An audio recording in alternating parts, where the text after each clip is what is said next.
Greetings, my friends. It is I, Dr. Jimmy, on a beautiful beach somewhere. At least my head is there. In spirit, at least. And if you happen to look at your calendar today, you might have noticed it's that day again. Yes, indeed. It's that time of year. Oh, my goodness. Oh, my goodness. The silliness that happens on that day. Oh, yes, indeed. Now, last year on this very day, I tried to put an end to this sort of nonsense. I tried very hard, making a video where I revealed nothing. And it didn't work. It didn't work at all. Oh, no. The whole day long I got complaints. We want the fake houses, you said. Give us the fake houses. So before the day was over last year, I had to go ahead and do a second video for you. Thus I am resigned that I cannot resign. I am forced to continue this madness every year on this date. So prepare yourselves for what is to come. You know it. This is All Secrets of Halloween Horror Nights 27 Revealed. Oh my goody goodness. Yes, indeed it is. Now, let me first remind you, Halloween Horror Nights began not here in Orlando, but way off in California in the year 1986 with the first Halloween Horror Nights event, which didn't go as well as they had hoped, and so they didn't do it again for a few years after that. In fact, it wasn't until 1991 when a new park had been created, Universal Studios Florida theme park, and that year they had the event which they called Fright Nights in 1991. It worked a lot better. The very next year, they went back to the old name, Halloween Horror Nights, and they've kept that name ever since. And they had it running at Universal Studios Florida for 11 straight years, year after year after year, getting more, bigger and longer and more exciting as it was really starting to pay for the park, you see. Yes, every year, Halloween Horror Nights put the company in the black and made it even more important for them. And for 11 years, from 1991 all the way up to 2001, the event was at Universal Studios Florida. But something happened in 2002. Another theme park had been built already. It was called Universal's Islands of Adventure. It was located over at, oh, that's weird. Now all of a sudden the background is here and my body has become the beautiful tropic oasis. How fun. Anyway, that park, Islands of Adventure at Universal Orlando Resort, had been opened a couple of years before, but after 9/11, attendance started to drop. Oh my. And they needed to get it back up again, of course. Well, what better way of do that than to move Horror Nights to the new park?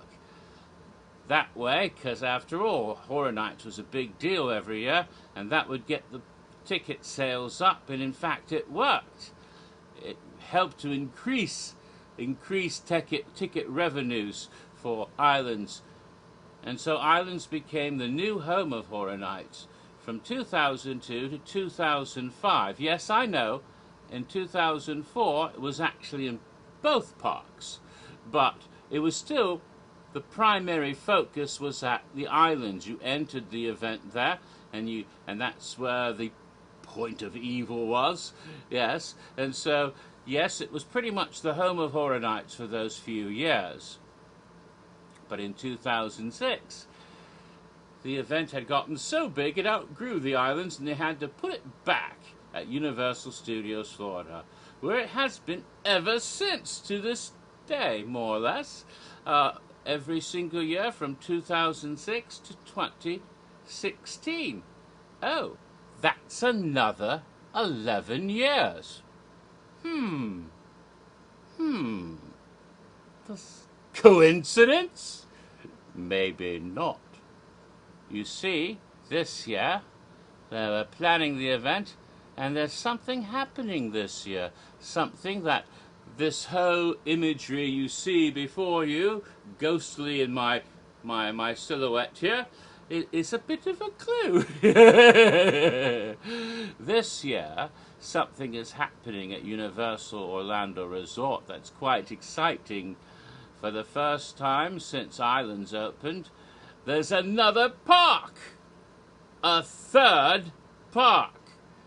And it's opening next month. Yes, next month, May 25th. Volcano Bay. And it's not just a water park, it's a water theme park. Yes, that's a big difference. It's a theme park, a full theme park like Universal Studios Florida or Islands of Adventure, but with water rides as well. It's sort of hybrid water park plus theme park, but it's not a water park like, you know, the old Wet and Wild used to be. Product placement. Yes. So, now, they're all excited. It's going to be a spectacular new thing, but, there's a problem. You see, even though we're here in beautiful Florida, even here in Florida, there's a psychological issue they have to overcome. People tend to look at water parks as summer attractions. And most of this country, where they have water parks, and a lot of places, they're not even open in the autumn, and definitely not in the winter. Could you imagine going to a water park in somewhere in New England? Why, just a little while ago, it was still March. Back on March 11th, in New England, they were supposed to have a football match between Orlando City Soccer Club and the New England Revolution. And they had to postpone the match because of a blizzard in springtime, for all good heavens, in March. That was just 3 weeks ago. They had to postpone that match. So, you can imagine they can't run water parks up north in a lot of part of this country during that time of year. And even though we're here in Florida, a lot of people think, well, gee, it is chilly. And of course, Floridians, if it gets below 75, you put on your sweater. Oh my God, I'm freezing. So they have to deal with that psychological issue. How can they get the locals and everybody coming in to Volcano Bay all year round? How do they get them to understand you can go there in the autumn when the weather gets a little colder, and in the winter you can go there and have a good time? It isn't just for the summer. It isn't just for, isn't just during holidays and vacation time. It's for all year round. How do we get the kids in the park? How do we get them? Well, maybe we can find something that will entice and encourage attendance during that off-season. Yes, I think you see where I'm going. Yes, indeed. As every year, I am secretly informed by my non-existent sources that what's going on this year for Horror Nights, and I can tell you now, the big reveal, the big surprise. They're moving the event from the studios again after another 11 years. This year, Halloween Horror Nights 27 will be held at Volcano Bay. Yes. Good God. Yes, it will be. Oh, amazing. And they came up with a clever backstory. They always do. Just like the whole interesting story for Volcano Bay. The one about the volcano god and the fire god and his daughter and the boy that she loved, and he didn't like it, and so her tears became you swimming in tears? Ew. And the fish that took the watery people, they're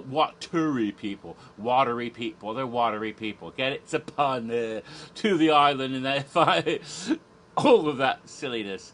Yes, they came up with a convoluted backstory to explain why Horror Nights is at Volcano Bay. And it involves our dear friend Jack the Clown. Yes, as you remember last year, Jack was not at Horror Nights in Orlando. No, where was he? He was in Singapore, that's right. Last year during Halloween Horror Nights 6 at Universal Studios Singapore, Jack had his recurring Nightmare Circus show. And he was having a good time terrorizing all those Asian people in Singapore and having fun with all of that. And he didn't know what was going on back in Orlando. He didn't find out till later. After his circus was done, he got word. Oh, what? They arrested my girlfriend? They took Chance and put her up in an asylum? Oh, that's not good. I don't like that. You can't be rubbing another man's rhubarb. It's my Chance, not yours. I gotta get her back. So he decides he has to come back to Orlando and rescue Chance. So he gets on board an aeroplane, of course, to fly back to Orlando. But he's in such a hurry, he doesn't get a business class ticket. He's in coach. So Jack's in coach in a little tiny seat, and he's got no legroom, and he's uncomfortable, and the food is crap, and there's a screaming baby next to him. So what does Jack do? What would Jack do in such a situation? Slaughter everybody on board the plane, of course. Oh, he has lots of fun murdering everybody on the aeroplane, including the pilots and the crew. And when he finishes, he realizes, oh, I don't know how to land a bloody plane. Damn. What am I going to do now? Then he figures out, oh, I know, it's simple. I'll just let the damn plane crash and I'll hop out when we fly over Universal Orlando Resort. That's it. And so as they're flying over, because he's managed to get the autopilot, it just happens to fly over the park on its way to land at MCO. That's Orlando Airport, for those who don't know about the little numbers and the code now. MCO stands for, I'm not going to go into that. But anyway, he's flying over, he jumps out of the airplane, just happens to have a parachute that he's rigged from one of the circus tents with his big Jack face on it. like the circus tent with Jack's face that we saw in Monsters and Mayhem, right? So he's floating down, Jack is in the sky, Jack can fly, you all gonna die, floating down, and suddenly, he stops. What the hell happened? What's this? The parachute's got caught on a mountain. What the bloody fuck is a mountain doing in the middle of Central Florida? Who put a mountain in my Universal Resort? They have mountains over at that other place, you know, Everest and Big Thunder and Splash and those stupid mountains over there. That other place, don't go there, it's not too scary. No, I'm here, and there's a mountain in the middle, and what is this? And yes, it got caught on Krakatoa, what the fuck? Krakatoa, the mountain, the volcano in the middle of Volcano Bay. And he's hanging from the volcano on his parachute saying, fuck, get me out of here. And so it's called Halloween Horror Nights 27, Jack versus the Volcano. Yes, reminiscent of old Tom Hanks movie. I think it was a Tom Hanks movie. Whoever was in the Joe versus, I forget. Never mind. It might have been Bill Murray or somebody. I don't know. I don't give a shit. That's not important. So, Jack versus the volcano. Right. He takes over Volcano Bay, brings Horror Nights to Volcano Bay. Does he rescue Chance? I think he forgets all about it because he's having so much fun terrorizing the watery people. And they changes the lovely little saying, you know, water is life, life is joy. This becomes water is death. Hell, you can drown in it, right? Water is death, death is fear.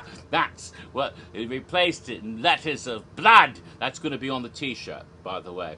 Yeah, and he's taking over. So, how are they going to redo Volcano Bay for Horror Nights? Well, most of the attractions will still be open, all the water slides. It's going to be kind of bizarre because you'll have people in bathing suits at Horror Nights. And that's another reason they wanted to have it at Volcano Bay. See, there's a lot of people who don't go to water parks at all, ever, even though, whatever season, you know, people who might be really pale, they don't, they don't tan. You know, they're really pale complected, and they might be a bit, not a physique that looks good in a Speedo or bikini, not naming names, but hello. One of us white-skinned people who just peel and turn red in the sun. They're not the sort of people, sort of fat internet nerds like, not naming names, but or goth people. Goth people, they don't go out in the sun at all. They might, burst into flame or into dust like vampires. They think they're vampires. Goth people, all those sort of people, they would never go to a water park to save their lives. But they'd go to Horror Nights. They wouldn't dare miss Horror Nights. That's their thing. So, yeah, those sorts of people, the pale people, the goth people, the fat people, they're going to go, even if they might not have gone otherwise. And there's going to be T-shirts and bathing suits with Horror Nights on it, and the merchandise. That'll be awesome. Can you imagine? A banana hammock with Jack's face right on the crotch. You can put that in the... Well, that's just disturbing.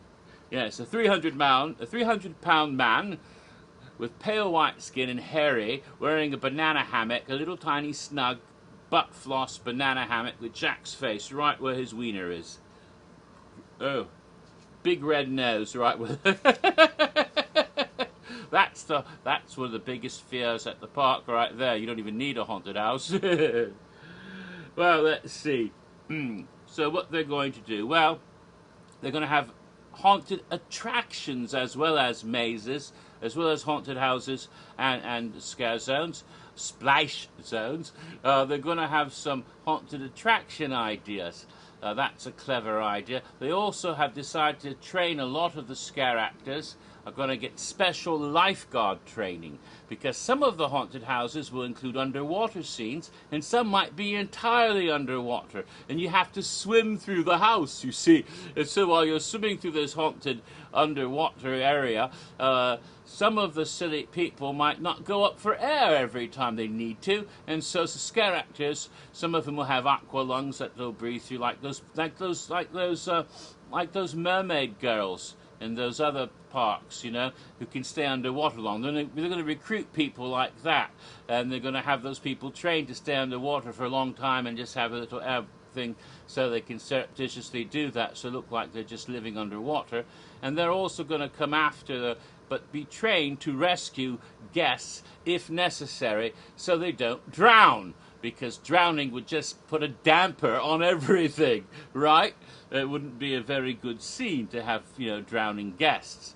So if they do, though, they'll just, decorate them and use them as scenery, carnage for the event, I guess. Oh, look, a beached whale. No, that's a drowned tourist. Oh, couldn't tell the difference. Someone calls SeaWorld and get some wet towels and put on it. Then we'll try to push him back in the water so Shamu won't die. All right. So they're going to have a haunted attraction. One of the things they're going to do is they'll have Jack rather than Vol, the volcano god. Jack will be inside the big volcano, and they're going to, when you go on those water slides through the main volcano, you'll see Jack up there. But you'll also, they have an incorporated, sort of almost like a maze, but it's really doing screens. Oh my God, not screens, yeah. They're going to create a Sharknado inside the volcano. That's one of the IPs. So there'll be a Sharknado in the volcano as you go down the slide, and the sharks are flying around you trying to bite you. Oh, and they'll have some real sharks, well, not actual sharks, but like mechanic, not animatronic, but you know, made out of foam or whatever, that might come flopping by as you're going down the slide, so that you get the idea there's a shark on the slide with you. So, oh my God, look out for the shark!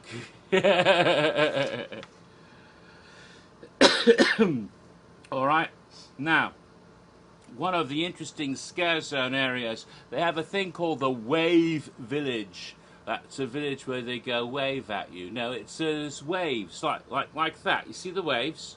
See the waves? Yeah, and there's surf, right? And they're going to amp the waves so they're bigger, and there's actual surf that people can surf on, and they're going to have a beach party, like those old beach party movies from the early 60s with Annette Funicello and Frankie Avalon, except this is the Icon Beach Party, and you're going to have on the beach Jack and the caretaker, the director, the storyteller, and the usher in bathing suits. So Jack will have surfboard shorts on, you know, and like a tank top, and you'll have the caretaker be wearing an old-fashioned, you know, those old early 19th century whole big one-piece bathing suits that men wore back in the old days that look rather silly, maybe with like black and white stripes on it, like Pugsley. He's going to be wearing that, and Cindy will also have a one-piece vintage bathing suit, and also the storyteller. We don't want to put her in a bikini, no. The usher, though, he's going to wear something a bit more like, kind of like the red shorts that, you know, the red shorts that David Hasselhoff wore in that lifeguard television program, Baywatch. Yes, Volcano Baywatch. He's going to have his flashlight looking for people drowning and then push them back in, right? And it's got like the piping on the side like his usher uniform, right? And the director's going to be in a little slinky, tight-fitting black bikini bathing trunks like a European hipster might wear at one of those beaches, because he's from Europe. It's what he'd wear, right? And it shows off his more nice physique because he's more sexy. I don't think they're going to use Fear, even though he's the only one of the icons who normally appears bare-chested, but Fear might be there. But I've heard rumors they're going to try to get Mary Agana.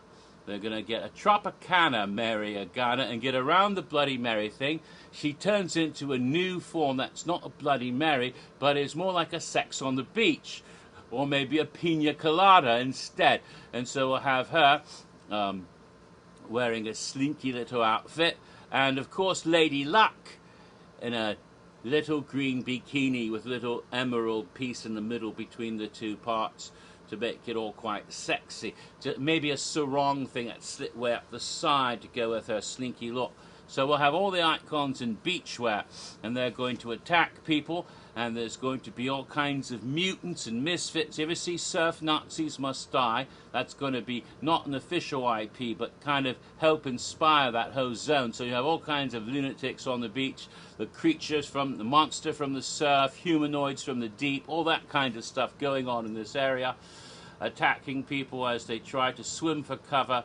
And yes, we'll have surfing icons. At some point, all the icons will get on boards and do rip curls on in the wave pool. So yes, we will have icon surfing. Yes, there's a monster in the surf. Yeah, yeah, yeah. That's from an old movie. So that's pretty amazing. Near that is another sort of scare zone. It's actually not a scare zone, it's an underwater maze or an underwater house. When you go into the lagoon, you'll swim underneath and you come to Dead Man's Reef. And this is based on the scare zone they had last year, Dead Man's Wharf, only now you're down into the coral, and they have coral reefs, and you'll be swimming through there. They might give you a little mask, and they'll give you a snorkel so you can breathe. It's like swimming with the sharks over at that other park in Disney. You don't even say that, but you know, but you're swimming, and you're swimming through there when you have your snorkel and your mask, and you'll swim through there. You know, they gave you helmets one year, right? So this time you'll swim through there, and you go through the reef, and you can see horrifying those Dead Men's Wharf creatures from underwater coming up at you. And fortunately, because some of them wear diving helmets, they can actually stay under longer because they will have functioning diving helmets that will allow them to breathe underwater while they're coming after you. Yeah, pretty amazing, eh? So that'd be a really neat underwater haunted maze as you go through the reef. Now, when you come to the river village, they've got a house there. It's not underwater, it's above water. No, I'm sorry, I got that confused. Rainforest is what I'm talking about. So let's go back to the river village. The river village will have a haunted attraction. Now, you know they're going to have an attraction called the Copico Y Winding River. And you go on this raft, it takes you through the river and eventually through these beautiful caves. Oh, so pretty. But they're going to change that up, and the caves will be filled with horrifying demonic beasts from hell. Horrifying blue-skinned mutant devils. Just the most horrible things you've ever seen. Glowing eyes, big teeth. They're going to reach out into the boat and try to grab you. They're horrible. And they have long, pointy tails and will be doing horrific sexual perversions with those appendages. And all the while, it will be... And the backstory is that these were summoned from hell by the evil witch Pandora when she opened her box and unleashed these blue devils of evil, representing all the sins and iniquity and evil on the world. See, that's what this whole thing is. And what they've done is a rather clever new technology.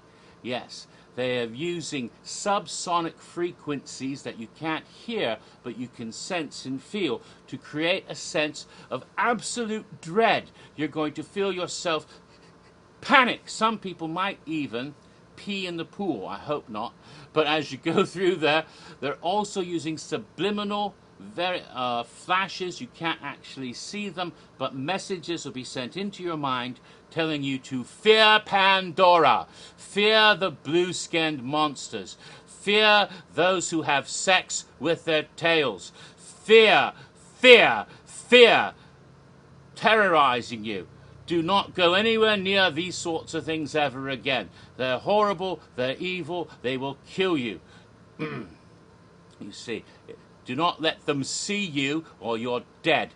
Yes, that's the messages subliminally, and they're actually hoping that it will work as auto-hypnosis to terrorize people so much that once they go through the house, they'll be too scared to ever go through it again. Now, they know that means people only ride it once, going through during the Horror Night event. Afterwards, they can go through it when Volcano Bay is open. During regular hours, it won't bother them. But during this event, each guest will only go through that attraction once. Why are they doing that? Well, it's very simple. They can cut down on crowds, you see. There's another, perhaps, other reason for doing that. It would perhaps make guests have this permanent fear of anything to do with the name Pandora and blue-skinned creatures that see you and have sex with their tails. So they will never, ever, ever go anywhere near a theme park that features such things ever in their lives. If anyone still gives a shit. Alrighty. Now, let's see. What's next? Okay. Oh, yes. The Rainforest Village. There's going to be a haunted house there. There's room for one. There'll be several haunted houses throughout the park, but this one's above ground. And this is an IP no one dreamed of. There's a couple of rather clever and unusual IPs. And you won't believe the Rainforest Village will become Riverdale. What? You mean that TV series about the Archie gang? That sort of a bit noir, and they sort of have it like, you know, Twin Peaks because you have a murder mystery, and it's kind of like Dawson's Creek soap opera, and it's like a twisted version of ethnically diverse Archie characters that somehow isn't really the cartoon you remembered as a child, but it's not horror. How can you make a haunted house out of Riverdale? Ah, but you see, that's what you don't know. This is the inside information. You see, inside information. The people who are making the Riverdale series have plans for the second season. No one knows this yet. except people like me. And the second season of Riverdale will start next autumn. It won't be next spring, it'll be next autumn, right about the time Horror Nights opens. And what they're planning to do on the show is to change it up. You know, they've got Archie and Josie and the Pussycats. What they haven't shown on the show yet are some other characters. Namely, Josie's nemesis, Alexandra Cabot, and her brother, Alexander. Now, I've run out of time, so I'm going to have to go to part 2. Sorry about that. Part 2 coming up next. Do not watch part 2 before you watch part 1. Although, if you're listening to this, it might be too late.